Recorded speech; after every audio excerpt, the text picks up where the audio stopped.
गणेशोत्सवानंतर पंचगंगा नदीवर घरगुती गणपती विसर्जन करताना अचानक आलेल्या पुरामुळे अनेक मूर्ती घाटावरच राहिल्या होत्या. पाणी ओसरल्यानंतर या मूर्तींचा अडथळा निर्माण झाला होता.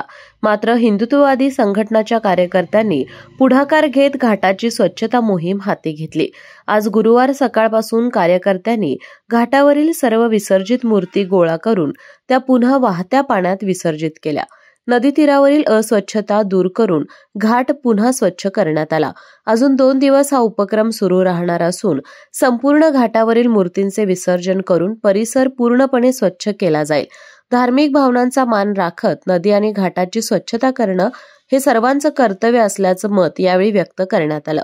या उपक्रमात उदय भोसले, सुशील भांदिगरे, गणेश जाधव, गजानन तोडकर, शिवानंद स्वामी, रामभाऊ मेथे, प्रशांत पाटील, विक्रमसिंह जरग, विकास जाधव, सौ श्रीला माने, सनी पेनकर, सौरभ ठाणेकर, मनोहर सोरप, आदित्य शास्त्री आदींनी परिश्रम घेतले.